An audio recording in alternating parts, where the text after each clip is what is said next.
I have, I think, the best job of anybody today.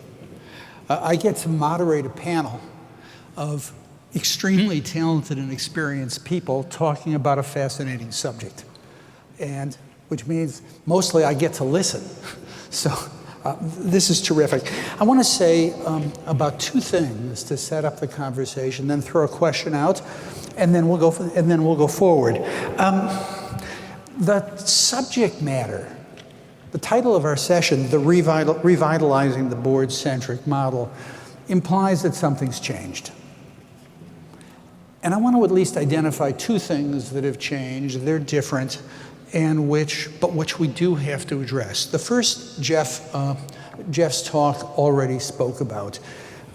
The most famous governance model that came out of Columbia University happened in about 1932. Adolf Berle and Gardner Means, who noticed that shareholders were diversified, small. They weren't going to pay any attention to anything. They were going to be rationally passive. Whatever happened between then and now, that doesn't describe shareholdings. The United States has a dramatically concentrated set of shareholdings. If the average board has 10 directors, the average S&P 500 company has 30 investors who will drive the outcome of an election. So we have, now most of them are, they're fiduciaries, they have beneficiaries, but nonetheless, we're talking about very concentrated shareholdings. That's the result of changes in the capital market. There's nothing we're going to do about that, and that's the world that we confront along that dimension. The second dimension I want to talk about goes to how difficult the board's job has become. And as Jeff said, people will give deference and trust the board if they think the board is doing its job. Now, I have an example that I'm going to use. The example is, I'm going to use JP Morgan Chase. 1993, some numbers from 1993, which is just, I'm choosing it just because they were easy numbers to get. JP Morgan Chase's net revenue was $1.5 billion. They had 13 independent directors. Those of you who know the banking industry, it was an easier time then.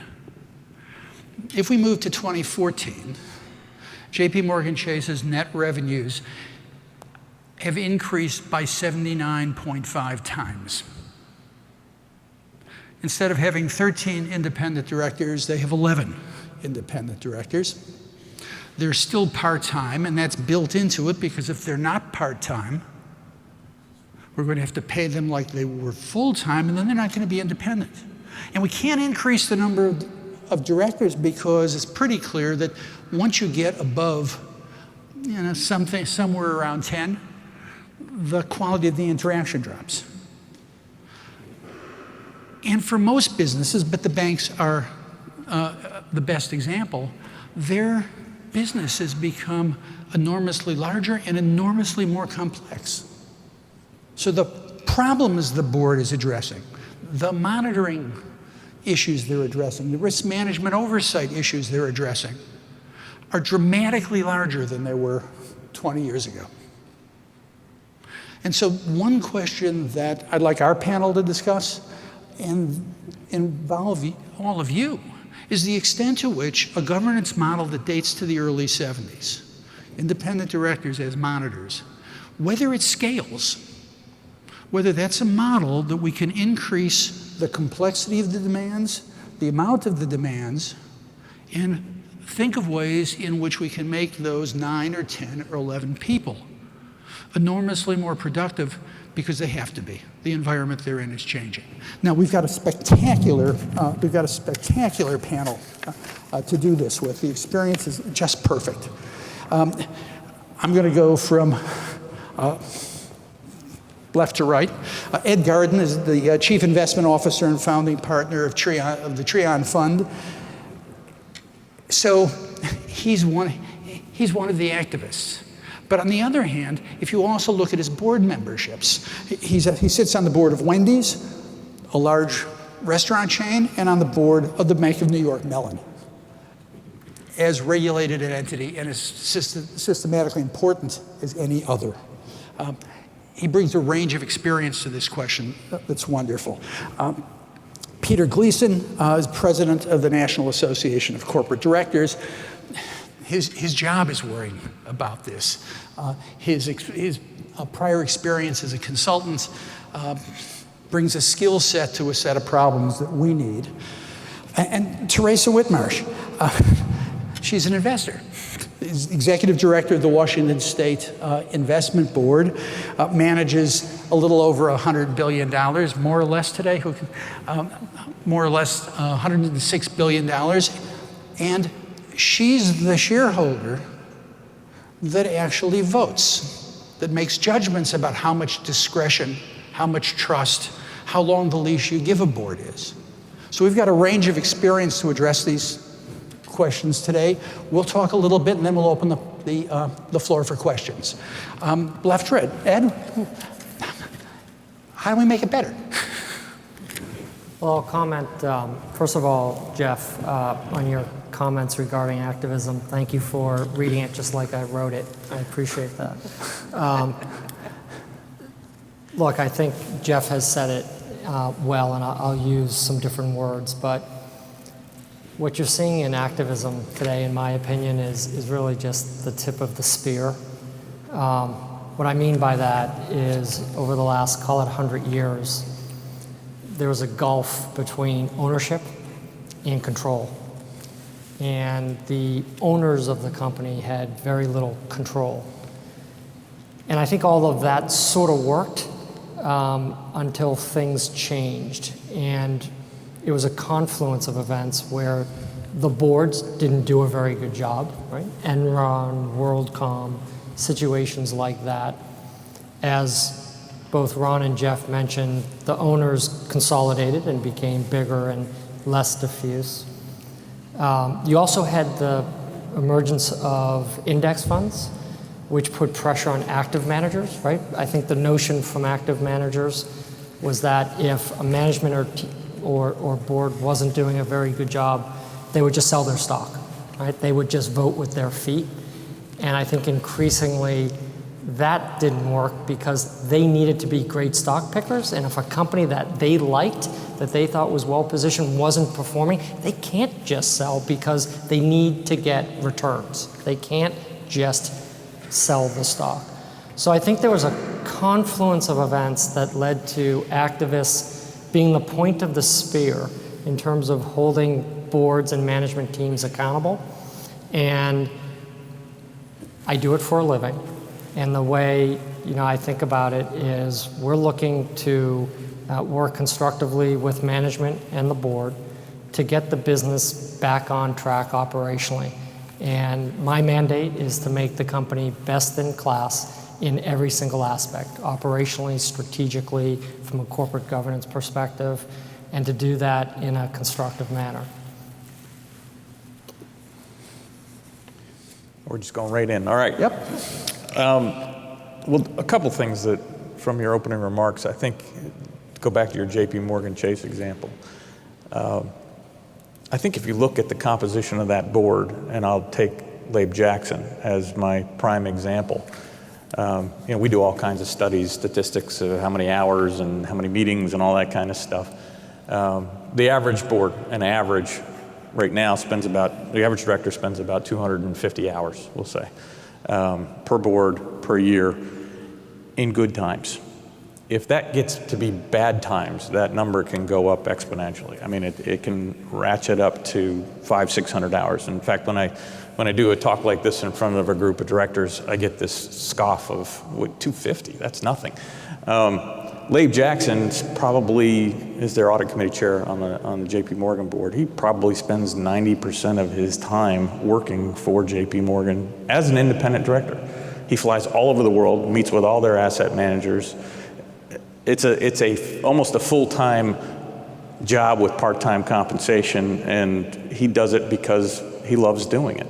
So when I think about that in the context of the model that we're using and the questioning of this model, I don't think the model's broken. I think how we use the model has to change, and how directors engage differently You can almost think of it as the old Chicago model, earlier and often.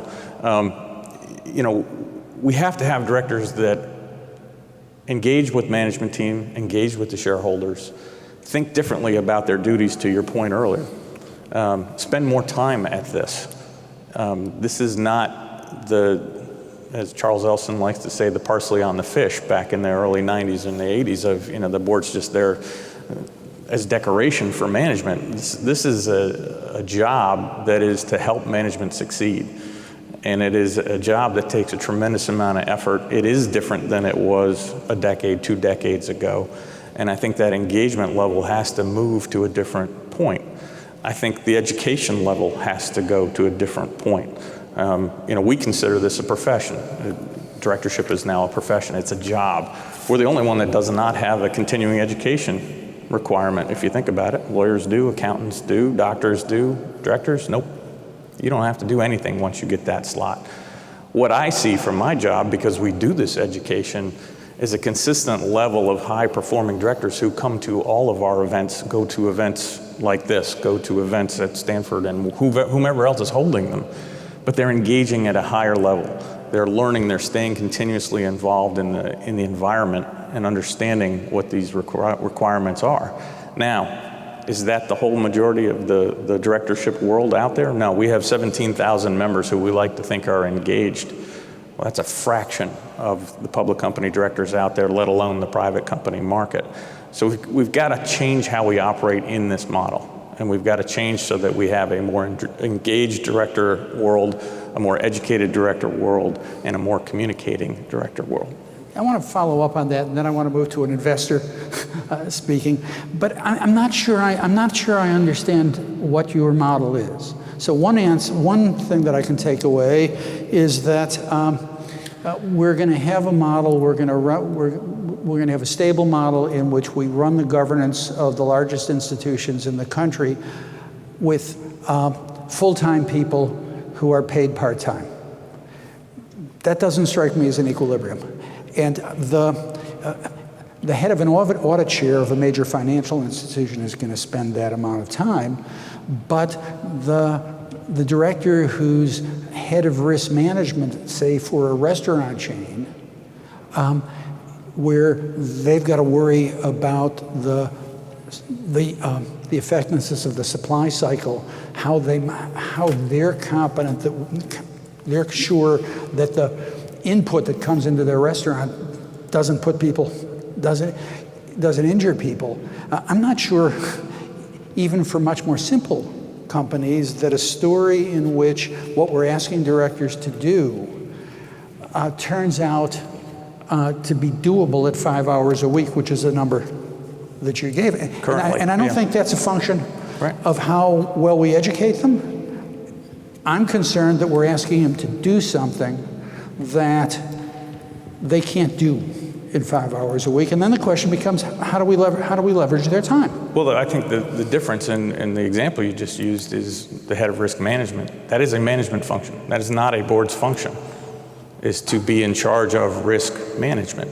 And it's their job is to make sure that the systems are in place and that management is executing on those systems, not to manage that function. Now, 5 hours a week, I don't think that's adequate. I don't think that's sustainable. That's what I was saying, is the model has to change. Now, are they full-time? No. But there's some balance in between. And I don't think we've reached that balance that's appropriate yet. I don't think I get asked this question, it was in the Boston Globe this morning, what's the right number of directorships that boards can, or that an individual director can have given these time requirements. And I think that, Ed and I were talking about this earlier, that depends on the situation, and every situation is going to be different. So a highly regulated company, a bank, an electric utility, whatever the case may be, it's going to have a different time requirement than a small manufacturing company versus a General Electric. Every situation is different. That has to be a determination that the director has to make, is can I devote the time that's necessary to commit to this company? And I think it's going to be different in every single case, but I think the days of 8, 10 directorships, 6, 7 directorships are way long gone. and people who think that they're effective in those roles sitting in that model, I just don't think we can move forward. And that's why I say the model itself, I think, works. The way we use the model traditionally is what has to change. Theresa? Yeah, I mean, I agree. The one thing, as an institutional investor, you talked about concentration ownership. In fact, ownership is not concentrated at all. It's still very diffuse. Representation of that ownership has become more concentrated, and I think it's really important to remember who the beneficial owner of shares are. But in my own case, a $100 billion fund, we have over 12,000 holdings in 76 countries and 49 currencies. There is no way I could ever be equipped to understand what management strategy is in all of those companies, or to opine on it. That is why we have the representative model of boards of directors. So I don't think, in fact, that the model has swung over to a shareholder-centric model. I think it's always been a board model, but the board model where it breaks down is then where we have to step in as investors and try and influence it. And that's why, probably when the number one shareholder proposal from institutional investors over the last year has been proxy access, the ability to nominate directors when there is not a well-performing board. But bottom line is we will always have to rely on a board-centric model of governance. In terms of the activist perspective, from our, we don't invest in hedge funds, and we look at activist investing as an asset class. We don't look at it as a governance strategy. But when governance breaks down, it does become a governance strategy. But from our perspective as an asset class, we choose not to because we take our active risk in other asset classes like private equity and real estate. But to me, I think those get confused, a governance strategy versus an investing strategy, and we have to decide which one it is. And for some funds, an activist strategy is part of their governance work, and they consider that an appropriate part of their governance strategy. But that's still really at the margins. And when you think about how many activist shareholders or activist campaigns over the last year, they're tiny compared to the universe of public companies. So I think that Jeff's really onto a great idea here, which is how do you make a more robust board structure and ensure that the board-centric model functions for us as institutional investors. But I don't think we can ever move to a shareholder model. I just don't think it'll happen. And so, Theresa, when you think of how a board works, because these are the people, in fact, who you want to rely on. That is, if the system works fine, you can sit back and manage the portfolio. So you're going to care a lot about the structure of governance. So the board's performance warrants the deference you'd really like to give them. Absolutely. Do you have a view on? So let's take an example. The Swedes. Sweden has a very interesting process. The large institutions play a role in the nomination. The large institutional investors play an active role in the nomination process. Not because they want to be on the board, but they want independent directors who understand that they're accountable to the shareholders.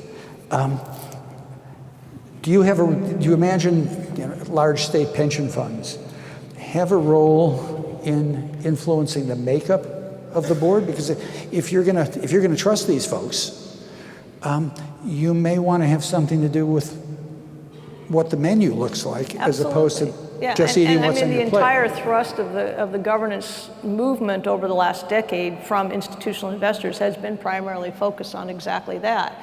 Proxy access, say on pay, things that whenever we find a board failing, we want to be able to step in and do something about it. So I think we're keenly interested in strengthening boards. But ultimately, boards need to be, through organizations like yours, need to be the ones that take ownership for their own success going forward and, make sure that they are bringing in the right directors. But we have to have an ability to influence that when that breaks down.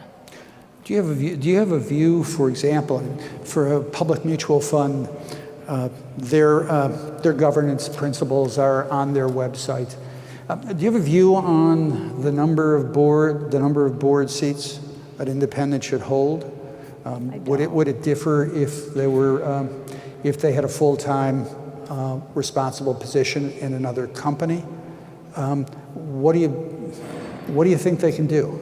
Well, I mean, I think so much of this is situational. It's hard to draw broad, to take a broad brush to this. But I do think, I mean, are you getting just at how many boards one should be on, or are you getting at the role of individual board members? Actually, if you push me, I'm talking about both. But just, yeah, I mean, I think there should be a limit to number of boards. Yeah, I mean, I think no one is capable of spreading their attention too broadly.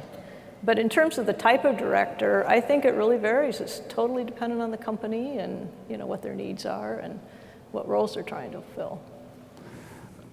And so one of the things you'd like to be able to do is, in effect, to be able to trust the nominating committee, sure, who are going to put together a package and an expectation of performance within the company that they're going to tailor to their own experience.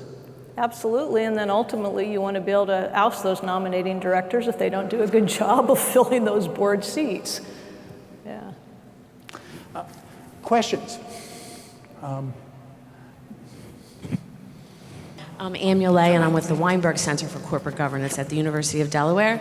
And we've done a fair amount of work on board composition and the importance of independent directors having industry expertise. That there have been a number of instances that hedge fund activists have come at companies in the recent years, and one of the claims they make is that, they put up actually a very good, one could say, very qualified dissident slate, many of whom have industry expertise. And then the incumbent directors, they point to the fact that none of them have industry expertise. So that was the argument that was made in Hess, in Darden, in Bob Evans. And shareholders obviously then look at that and it's like, oh, who do you want to vote for? The slate that knows the industry? And it's not just industry expertise, obviously it goes beyond that.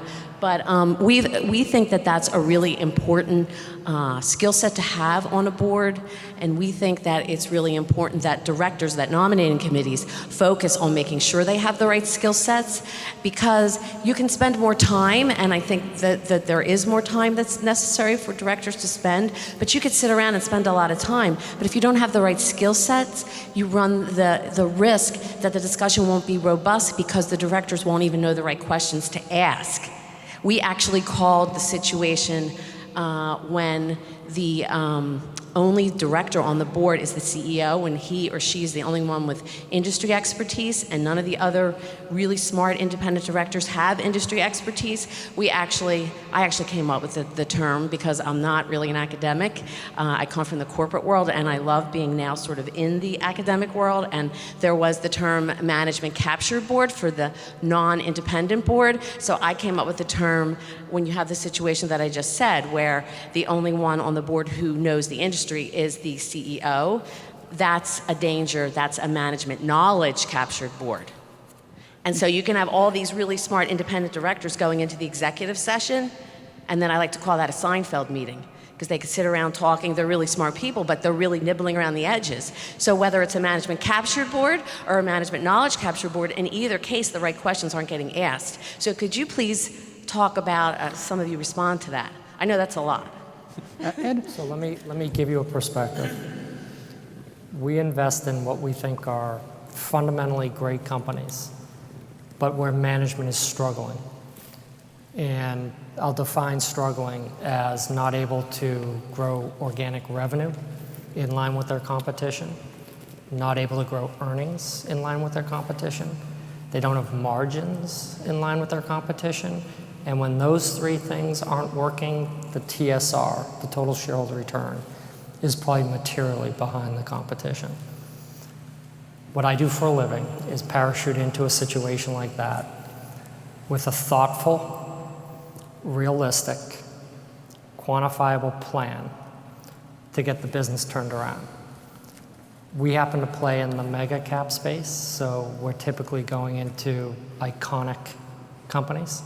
And if you think about our business model, we're telling pretty big, established companies how to run their business. To do that requires industry expertise. You have to understand the nuances and the subtleties of the business. We don't invest in every industry because we don't know every industry. I can't invest in healthcare. I don't know healthcare. I can't invest in technology. I don't know technology. But when it comes to consumer and all the verticals in consumer, when it comes to industrial, when it comes to financial, we really know the industries. We know the nuances, we know the subtleties, we've been in them for a long time. Let me give you an example. 10 years ago, we invested in Wendy's. Wendy's, when you looked at Wendy's, it looked like the income statement was competitive with other restaurant companies. But what they did was they showed consolidated financials with Tim Hortons and Wendy's. Tim Hortons is a 100% franchise model. They don't own any restaurants. Their business is effectively opening up envelopes with checks inside, the franchise payments, right? There's no cost of goods. They showed a consolidated income statement, so what that really did was obfuscate what was happening at Wendy's, which was the core business. Wendy's was the core. What we did in our white paper, because we know the business. How do we know the business? Because we'd owned Arby's for 10 years. Okay, we weren't kind of smart about the business. We had run a fast food business. We understood what it took in G&A to run a company-owned store, what it took in G&A to run a franchise store. When we modeled all of that out and built a pro forma income statement for the standalone Wendy's business, what we constructed was a business that had 8% margins. The typical fast food restaurant that owns a mix of company-owned stores and franchise stores has margins in the 16, 17% range. That's what we saw, and that's what needed to be fixed. Now, ultimately, management fought us, and there was back and forth, but ultimately, we became the largest shareholder and had de facto control of Wendy's. And we parachuted into the business to fix it, okay? At the end of the day, our clients pay us to make these businesses better businesses for the long term, to do what a private equity firm would do, to make it a great business. Like I said, my mandate, to be best in class operationally, best in class organic revenue growth, best in class margins, best in class corporate governance. In the case of Wendy's, what did we find? Those 8.5% margins. Why? Why? Well, costs were out of control. We had fax lines going into every company-owned store. The problem is we don't use faxes. But we were paying for a fax line going into thousands of stores, okay? We had no buying co-op. Every fast food chain on the planet has a buying co-op. Buy straws, buy napkins, buy meat, buy buns at a cheaper price. We had no buying co-op. Don't ask me why, but there was no buying co-op. We paid store managers on revenue. What do you get when you pay a store manager on revenue? Any guess? You get revenue, right? But our waste was through the roof, okay? We started paying them on four-wall cash flow. Guess what? Everything changed, right? Now that we had our arms around costs, now you have to grow revenue, right? You can't just cut costs. You can't just cut costs, right? That's not a strategy for success. So you know what we did? We took a picture of an In-N-Out burger. Anyone have been to In-N-Out burger? Okay. We took a picture of an In-N-Out burger at noontime, parking lot packed. We then took a picture of the Wendy's down the street, parking lot empty. We called the management team to New York. We had the pictures blown up, and we said, why is that parking lot full? And why is this parking lot empty? And we got a blank stare. And we said, let us tell you what happens when you bite into an In-N-Out burger. You bite into an In-N-Out burger, the first thing the roof of your mouth hits is a toasted, buttered bun. Then you hit a melted piece of cheese. Then you hit a plump, juicy burger. And then you hit room temperature lettuce and tomato, right? It's an amazing burger, right? Then you bite into the Wendy's burger. Room temperature bun, not toasted, not buttered. 30-degree lettuce and tomato. right? Once you're through the 30-degree lettuce and tomato, you hit a cold piece of cheese, and then you hit an overcooked patty, right? Because everyone's concerned about E. coli. And no wonder the parking lot's empty, right? And our point was, it's all about the burger, right? We sink or swim on the burger, right? So now, Wendy's is now best in class. 10 years later, our margins are the best in class, our sales are best in class. But that took a reconstruction of the entire menu, right? Toasted buttered buns, new condiments, melted cheese, new cut of beef. But the point is, as directors with skin in the game, with operational expertise, with industry expertise, that's what it took to get the business turned around. Sorry to take so much time, but it's an important example. But what you're talking like, because we talked, since we're such a heavy investor in private equity, you're talking like a private equity partner. We're private equity in the public and you're markets. talking like a really good CEO. So I think, that's where an activist strategy can be an incredibly powerful strategy in an underperforming company in the public markets. But it's not the, for us as a diffuse owner, it's not a strategy we can depend on to fix the public markets. So the public markets, getting back to Jeff's point, desperately need directors that can identify when a company is going off the rails and can intervene, and many directors do that, and then we don't have to have an activist campaign. So I think, to fix, activists will always be an important part of it, an important tool, but when you're talking about thousands and thousands of publicly held companies, how do we fix the overall board structure to be more powerful and intervene so you don't have to get to that point? It's a nice framing, because if we roll back to the early 1900s, Mike Jensen, then at the Harvard Business School, wrote a provocative Harvard Business Review article called, the statement was the eclipse of the public corporation. And his argument was simple. It was just the one that Ed made, that is, and which you suggested as a private equity strategy. That is, an active board with skin in the game is going to outperform consistently part-time directors who may or may not have industry expertise and don't begin to have the capacity to do the kind of investigation that Ed describes them doing in order to step into the board and come to other investors and say, we've got a better plan. If what we observe is that private equity style governance, that is people with concentrated positions, with industry expertise, with strategic expertise, are going to consistently outperform the traditional board-centric model, then we need to do something with the traditional board-centric model, because all it then does in that story is it creates circumstances for people like Ed to come in to fix. And so, Peter, how do we turn what's our title, Revitalizing the Board-Centric Model? How do we turn traditional independent directors into a board that looks more like a private equity board? Well, I think, and to Ann's point, I think in the wake of Sarbanes-Oxley, and we went overboard on the independence a little bit. We went, I can go find 10 directors from Mars that know nothing about your company, but they're independent, and if that's what's important, that's where we're going to go. You're right, Ann. There's a need for more industry expertise on boards. The problem you run into is, there are an awful lot of companies out there, and you start spreading independence specific with company experience or industry experience, you can't satisfy the need. There's not enough people. So I think it's a balance. And I think there has to be a level of independence, because I think one of the things you also find with true independence is you get questions that may trigger people in management that they may not be that they're coming from an industry expert, but they're coming from a technical expertise of marketing or manufacturing or something that's different to the board that's already there. So I think we have to think about the balance that's on the board, having the right directors who literally have the skills that can carry the board to the next level that's based on the strategy.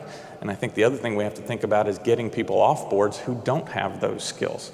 And one of the problems, I think it's much easier to get on a board than to kick a director off a board. And we have people who are, it's an appointment for life. We still have that model where you get on a board and you may be on it 27 years later. How many people work at a company for 27 years, let alone serve on the board for 27 years? We have to start thinking about refreshing the board. We have to align the skill sets. We have to have the industry experience, but there has to be a balance. It's not all one way, it's not all the other way. Balance between what, Ed? Just so that, I put mine down, I'm running a board search now for 2 places. So I'm going to balance, I want to balance, what am I balancing it between? You're balancing the skill sets, the experience, the diversity that's on the board, the industry experience. You're balancing you could go to age. I mean, you have to look at what does this board need to go forward. I want a board that makes Ed's business model a lot more tenuous. When Ed goes in, we're not going to get in. Ed goes in, he doesn't take the whole board out. He puts 2 or 3 people on that board, or 1 person on that board who brings a different perspective than to what's on the board. So he brings not just a perspective, he brings 300 slides and a ton of. Peter's touching on something really important. Board refreshment is a very thorny issue because it inherently means people getting off, people coming on. You're dealing with people, and feelings can get hurt, and close relationships are established.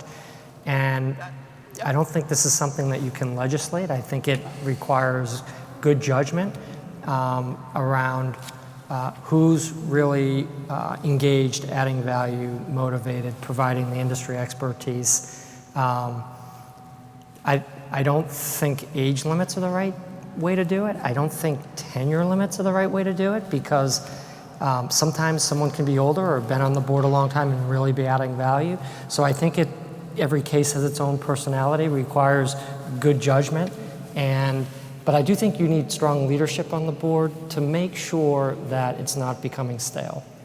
And that goes to evaluations to a certain extent. I mean, we talk about this all the time, but the system of evaluations for boards is pretty poor. We evaluate the group as a whole. We try to come up with some mechanisms to what we need to improve upon. Very few boards actually evaluate the individual directors and make that determination of should they continue on this board. And I think one of the things that I've been talking about a lot lately is I think we need to separate the evaluation process, which is really a performance enhancement process. How do we make sure that Steve is a better director tomorrow than he was yesterday, from the renomination process? Because Steve could be a very good director, but he may not be the director that we need for the company to go forward. And I think that's a big change that boards have to start to consider. Theresa. Yeah, I just want to make a comment. I think, the private equity model of board directorships is often very focused, very concentrated on a particular period of time to get a company through either a growth cycle or an expansion cycle or, an acquisition, whatever.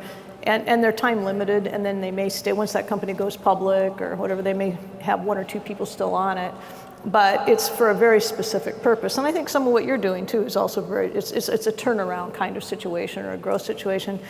For I think a fully mature corporation, I think a diversity of skill sets is really, really critical, because again, if you think about the board-centric model, the shareholder-centric model, well, I think right now what we have is a stakeholder-centric model where, unfortunately, stakeholders have an increasing voice in how corporations run, how us as an institutional investor have to manage our business.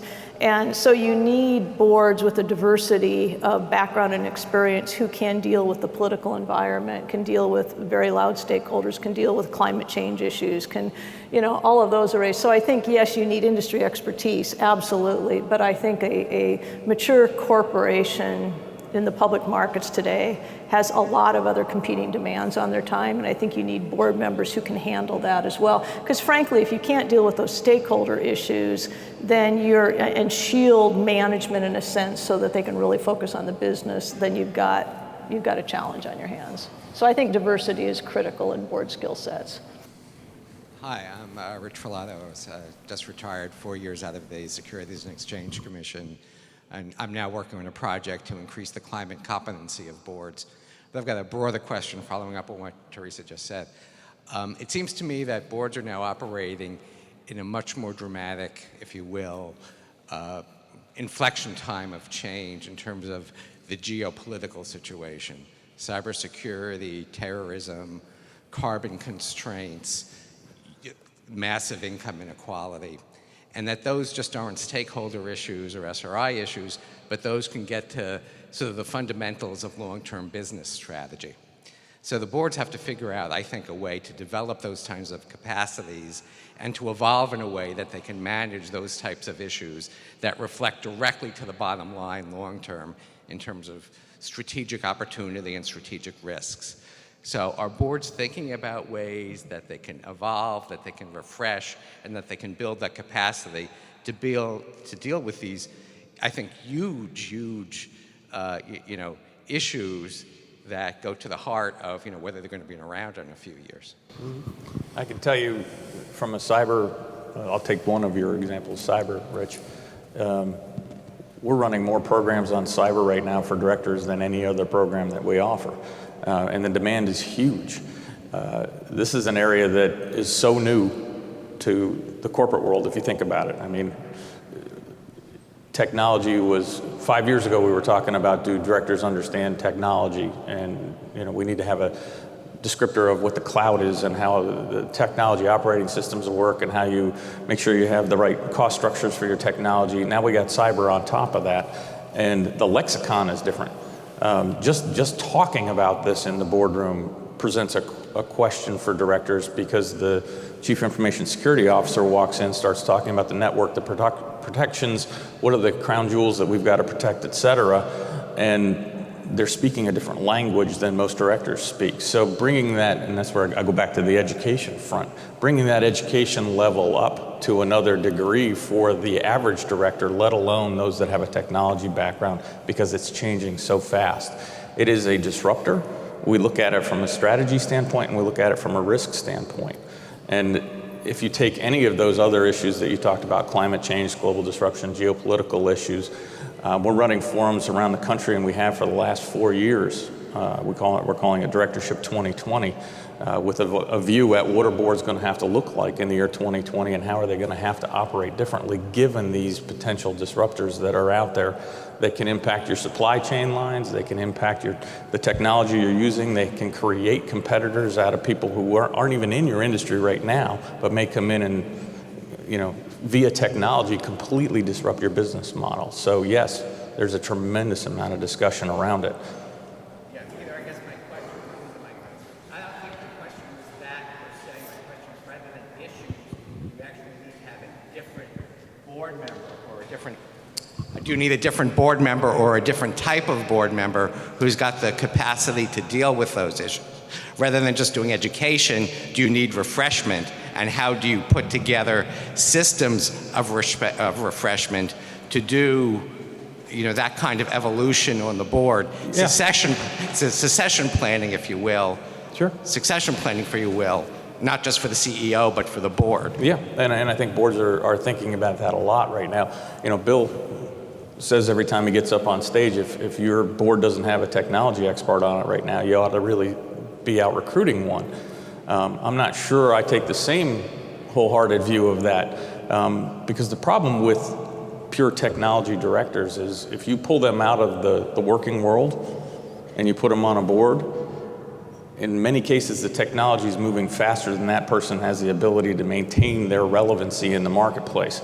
So you may get a great technology director who's great for the next 6 months to 12 months, but then the technology surpasses where they stopped working. So it's not necessarily a panacea that you go get an IT person, put them on your board, you're going to solve all your problems. I think that may help the problems. It may help solve some of the problems, but I think we have to raise the whole level of the board up to another level of discussing this and having a baseline understanding around it. It's much like you want your entire board to be financially literate, but you have a couple of financial experts on the board as well. The whole board needs to raise their game around some of these issues. I think with regard to technology specifically, because technology has been and continues to change the world, every company is grappling with non-technologists typically as a CEO and high command and board, how to navigate all these changes. And it's cyber, it's the cloud. how do you navigate that? And when you're a non-technologist, how do you get the resources around you and the expertise around you to make good judgments? I think it's a challenge for every board. I think you should take comfort that boards that I've been exposed to, it's very top of mind.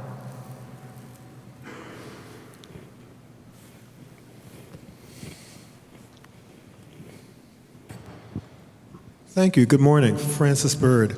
I have a question that's basically for Ed, but I'd like to get everyone else's take on this.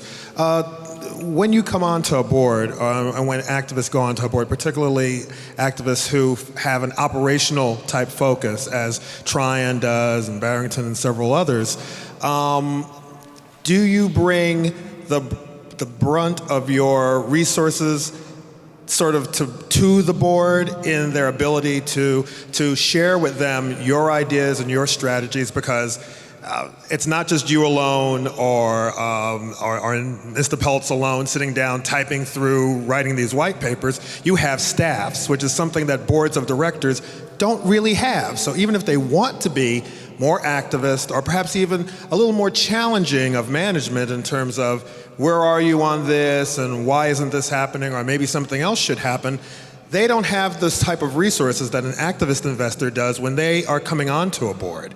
So how do you sort of bridge that gap and change the mindset so that you can have a more activist board inside a board-centric model? Thank you. It's a great question. You had a phrase, thinly informed. I thought that was a great phrase. I feel like a big part of what we do is eliminate management's information advantage over the board.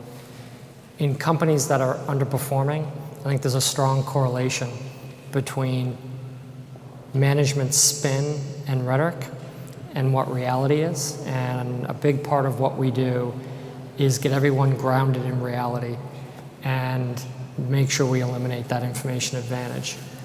The way we do that, the practical path to doing that is, and I'll say it again, I think of what we do as a derivative of private equity. We're basically private equity in the public markets.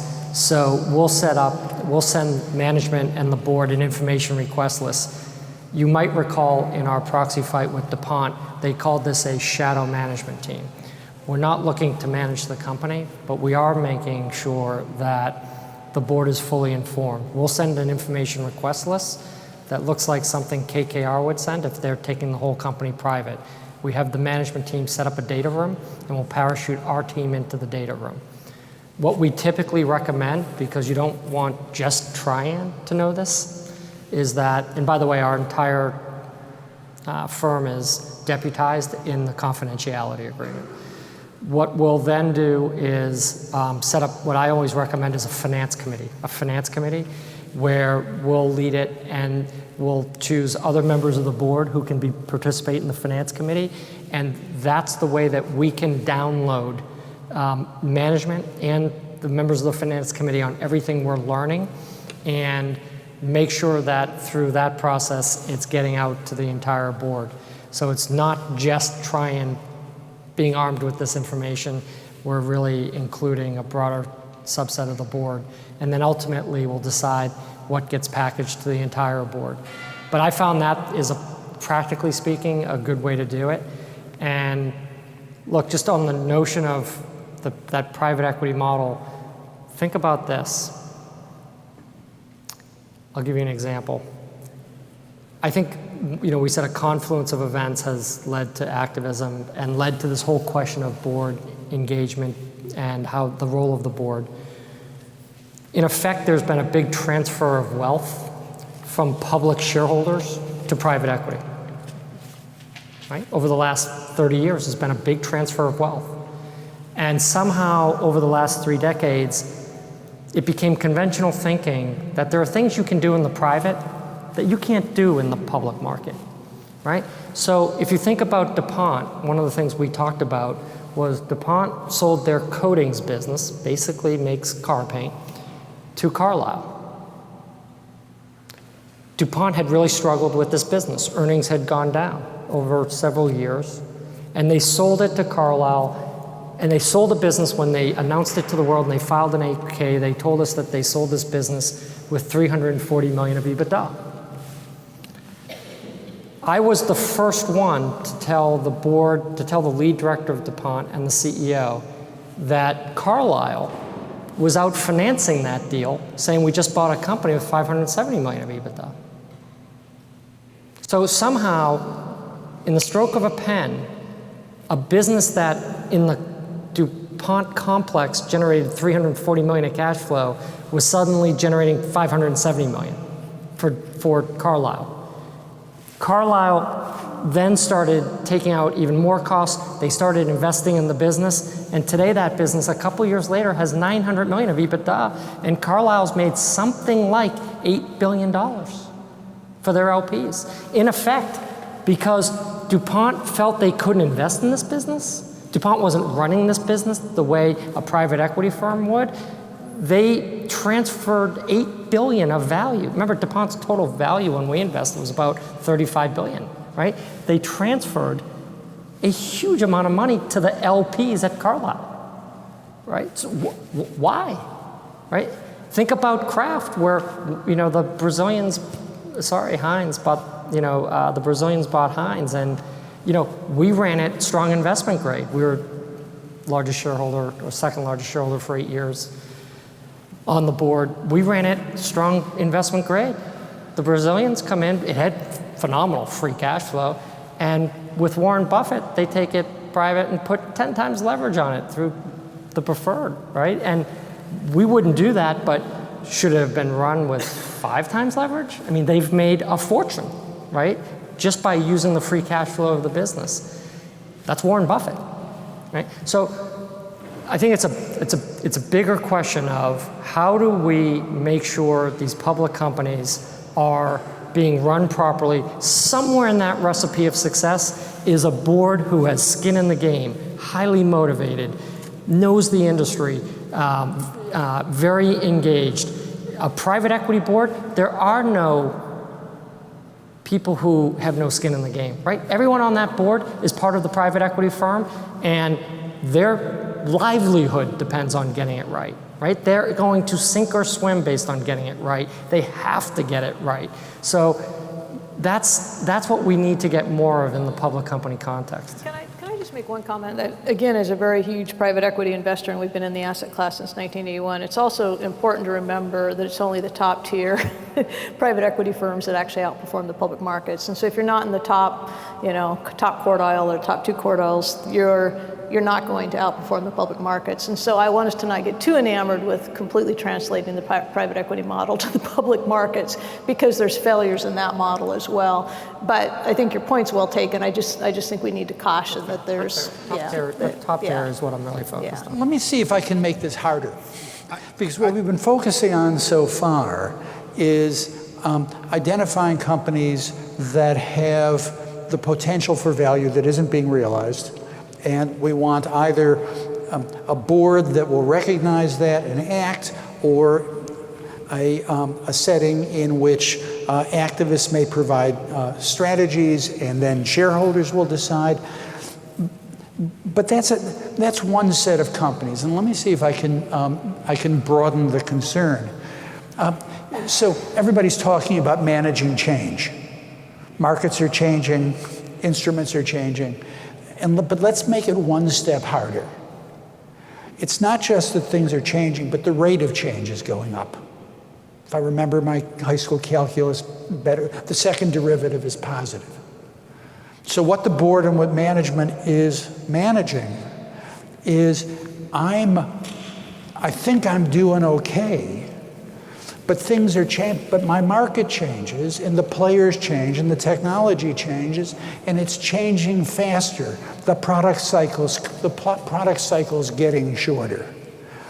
And the question I pose is, what's the governance/board structure, which now looking forward, rather than a chunk of companies where we can, mature companies that we can improve in a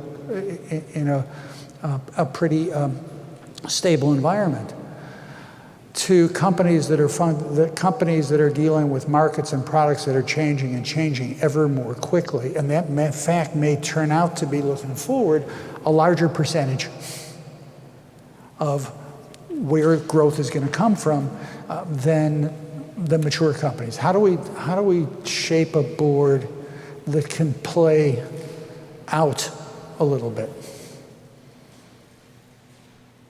Did anyone look at the Economist cover story this week on the speed of change in corporations? It was really interesting because it kind of debunks some of the myths around speed. But the one thing that I loved in it is they said the modern corporation really is a time machine and has to translate what are sometimes short-term trends into long-term strategies, and has to build sort of the infrastructure in the company to be able to handle a lot of change. But in fact, change in some areas is slowing down, but in technology it's speeding up. So it's kind of, I think, again, you need this diverse set of skills on a board that can recognize what is sort of fundamentally you have to build infrastructure into a company that's going to bear you through many, many market cycles, including technology and consumer behavior cycles, at the same time that you're responding to quick change. What's the skill set that we want? Do I want somebody who spent much of their career at McKinsey writing 4-page pieces that predicted for us? Where do I take one of those and one of someone okay. else, and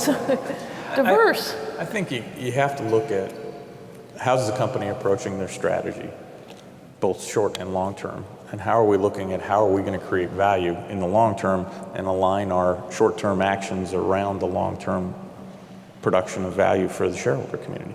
And that short-term piece is going to change as we deal with innovation in the marketplace, as we deal with the pace of change. But we're going to have to continually look at how are we addressing all these issues in the context of our strategy moving forward, and is that strategy going to have to change or veer in different directions based on the environment that we're operating in? Because if you stay stagnant on, this is our mission, in 5 years we're going to be this, and the whole market changes around you in the meantime, you lose. And then you have Ed show up on your door and go, well, wait a minute, things went awry and we're going to help. You have to start thinking about the short-term actions that the company's taking. You have to look at the environment that you're operating in, the pace of change. And again, are there competitors out there who may be eating our lunch and we don't even know it yet, because they're using a different technology and they aren't in our industry right now, but they may be, and they may be very quickly. Is Google's out there making self-driving cars? Are they going to be a competitor to General Motors? Maybe. You got to start thinking about what's out there, looking at it, and reacting to that. If we stay with the blinders on, we're going to get killed. You know what I have found that, going back to your original premise on the amount of time spent, that somewhere in that recipe of success is making sure that you're devoting enough time to some of these issues, changes in consumer behavior and technology. And the practical reality is that a typical board meeting is scheduled for, let's say, Monday morning. You're going to go all day Monday through a board dinner on Monday night, and then start up Tuesday morning and typically be done by noontime. So it's a day and a half, and you simply don't have enough time to get through the compensation committee, the audit committee, the technology committee, all of the risk things that you need to be thinking about. I think a good solution is off-cycle meetings, right? Off-cycle committee meetings. So to find people on the board who are really interested in that particular topic and want to engage and have the time and bandwidth and enthusiasm to engage off-cycle. So in between board meetings, to carve out a day or two to really think about and tackle those problems, I found that that's a really helpful thing to happen. I also think, getting back to your point, is, again, remember the board's role is to make sure you have good management in place. And really, a lot of what we're talking about is management's duty. I mean, management has to be on top of the trends, and they need to bring those to the board. And if you're not, the gentleman back here, if you're not getting answers from your management, then I think you have a management problem. I mean, management should be transparent about those strategies and should be sharing what their worries are and their concerns. And if that's not happening, and you can't get management to ask a specific question of board and do the research for you and bring it back, then you got wrong management. Jeff, you started this conversation before the rest of us walked up. You offered kind of a thesis about where governance was going. What does the conversation to this point tell you? Well, I'm thinking really the operationalization of the thickly informed director. What would that in fact entail? And so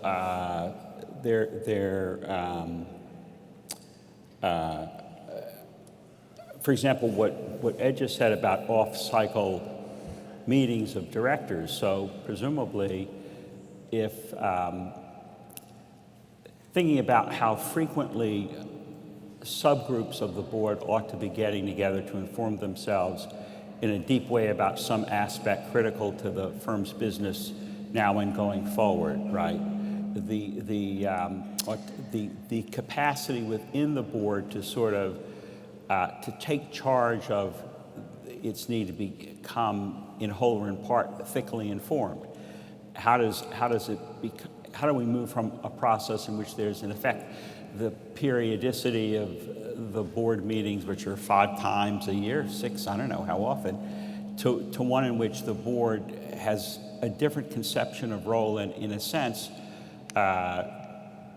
there's some sense in which it has responsibility for, and that sets the schedule rather than the schedule setting when the meeting is. So that's one line. The other is the compensation of directors. I mean, you made the point, sort of directors with skin in the game. So there was a reference to a lead director of JPMC who spent 90% of his time and was paid essentially, kind of not very much for that. If it's a tender issue, the compensation of directors for lots of reasons, including if you get paid a lot of money, then your outsider quality gets called into question. But maybe you're sort of, what you say certainly raises it, right? If we expect these folks really to engage in this way, how do we align their incentives? Part of more generally, the operalization of, the thinly informed director model is pretty easy to know how to get that. But the thickly informed director who feels a different degree of commitment, I think that's some of the research that, and maybe one thing that the Millstein Center can do in the subsequent periods is convening different groups which would sort of offer views as to how to achieve the change in the board model that might be desirable to collect Jeff, a lot of the directors of public companies are either retired executives who in their retirement don't want to just play golf, but don't want to work full time and feel that if they can have, call it 3 directorships and make $1 million a year, that's going to be their retirement plan, and it's almost a victory lap in their career. Not to say they're not well-intentioned, but that's their retirement plan, right? That they'll still stay somewhat engaged and have a nice income. Another group are existing managements who are beefing up their resumes, right? They're rising managements and they are looking to beef up their stature and resume. In both cases, you don't have a high incentive to rock the boat, right? You certainly don't want someone from Board A to tell a prospective nominating committee from Board B that, boy, this person asks a lot of questions. This person is really stirring things up. This person, so that's just the reality of the situation. And so we need to find a way so that directors, if they're going to take that job, they are putting skin in the game. And you're going to be highly incentivized and motivated to make this business great.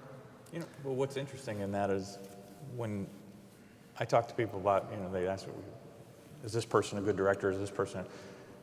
When I witness directors asking a lot of good questions, not just a lot of questions, but a lot of good, in-depth, probing questions, I usually looked at it in a positive light. Is, yeah, this is a good director. They're getting into the heart of this, and they're asking the questions that need to be asked.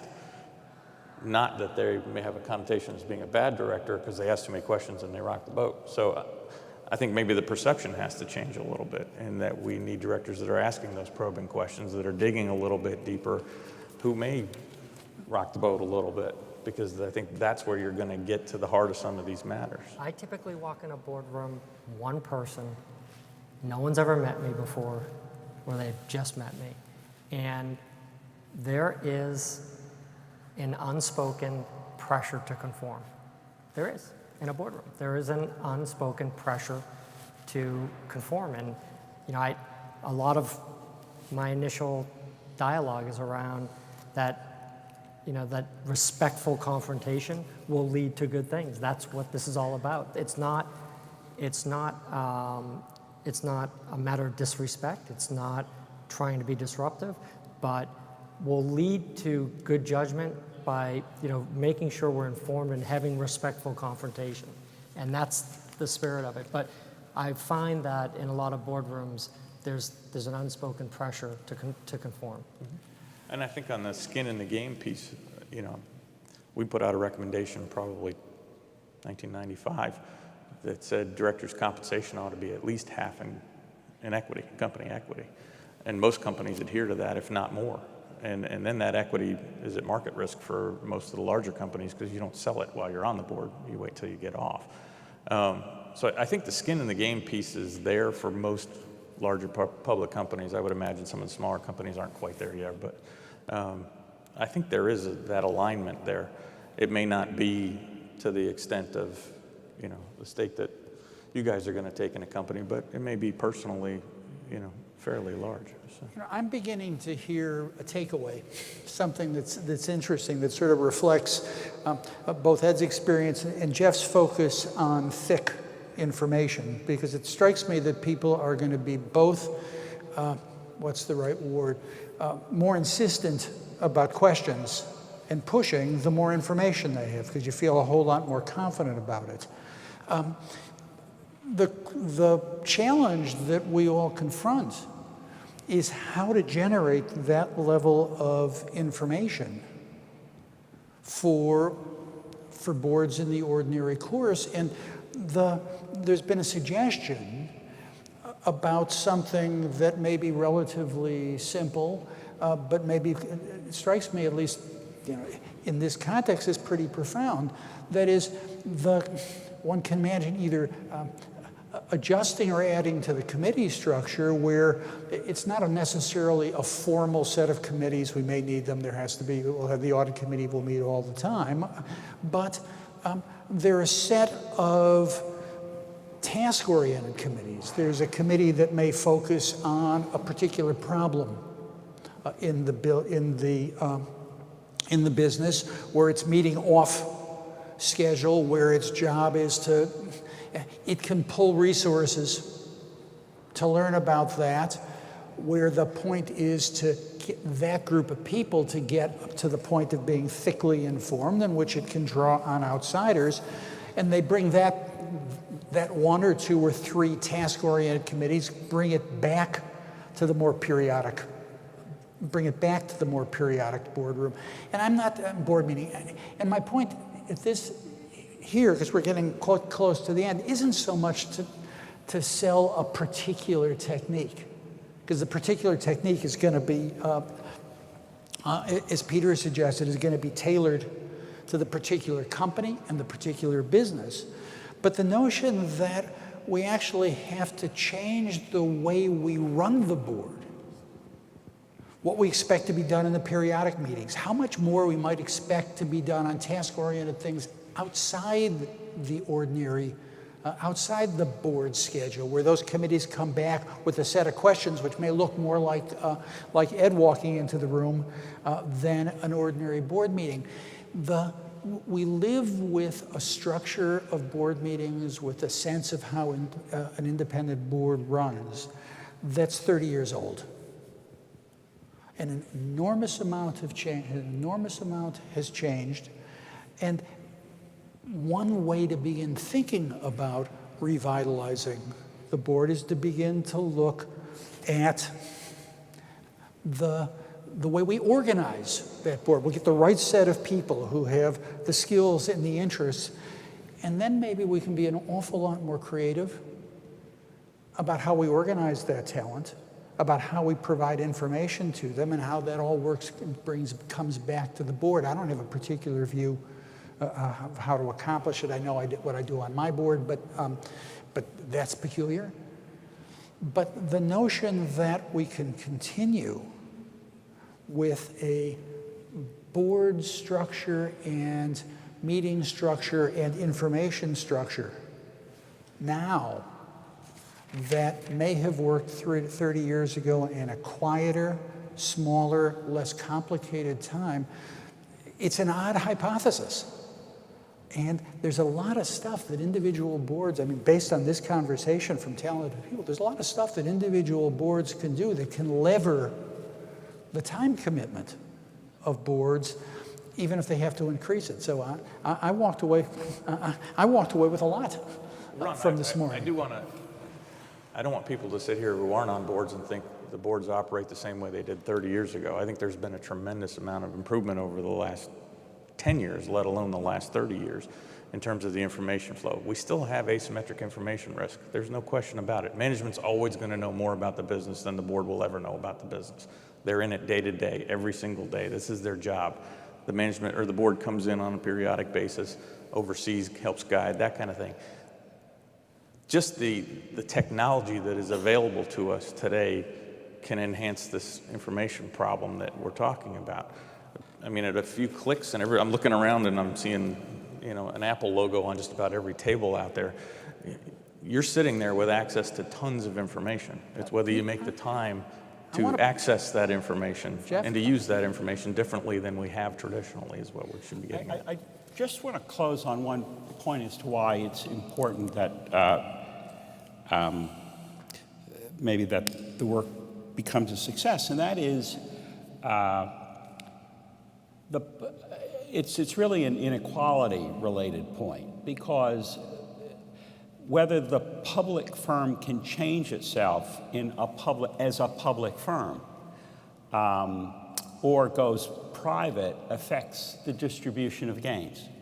Because if the only way that a firm can really change itself in a deep way is to go private, then that's going to limit the set of, as you say, the limited partners of the PE firms are going to be reaping the gains, as opposed, which are available to some in the form of pension funds and others, but not to everybody. And so coming up with a better governance model for the public firm can also affect the distribution of gains that is associated with the public firm and its revitalization. So I think that's an important reason to try to rethink the public firm model, precisely because it makes the fruits of public firm ownership available in a much broader way than the alternative, which is the going private model that seems to be the major competitor.